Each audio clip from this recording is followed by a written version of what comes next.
మళ్ళీ వీడికి వస్తే నన్నే పెట్టి ఇప్పుడు ఎమ్మెల్యేని తిడుతున్నారు మళ్ళీ వాళ్ళు కరీంనగర్ వాళ్ళు శ్రీనివాస్ రెడ్డి అని పోవే అని మీరు మీడియా కూడా ఉన్నారు అప్పుడు ఇంతతో చేయనమ్మా అయ్యా మేము అదే ఏసీపీకి చెప్తున్నాం సీఏకి చెప్తున్నాం సార్ మీరు మాజీ మంత్రి ప్రజెంట్ ఇద్దరు ఎమ్మెల్యేలు మీకే రక్షణ లేకపోతే అదే కదా నాకు బాధ అనిపిస్తుంది అందుకే కదా నేను ఏదైనా దొంగ భూమి ఉంది కబ్జా భూమి ఉంది తీసుకోమంటున్నా నా డాక్యుమెంట్ వెరిఫై చేయమంటున్నా 8 ఏళ్ళ సంది పోలీస్ స్టేషన్లో డాక్యుమెంట్లు ఉన్నాయి మా అడ్వకేట్ కూడా వచ్చిండు మా డాక్యుమెంట్స్ కూడా ఉన్నాయి ఎంబడి వెరిఫై చేయరు ఏం తప్పు ఉన్నది నేను ఇక జరుగుతూనే ఉంటుంది ఇవన్నీ నాకు ఇక ఉంటుంది కదా మా ప్రభుత్వం పోయింది కదా లక్ష్మణ్ రెడ్డి గారు కంప్లైంట్ కూడా ఇచ్చారు కదా పిఎస్లో ఎమ్మెల్యే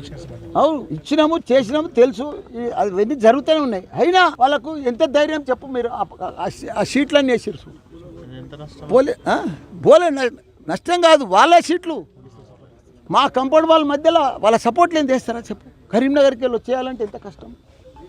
ఎవరు సపోర్ట్ ఉంది అనుకుంటారు పోలీస్ సపోర్ట్ ఉన్నది అనుకుంటున్నాం మేము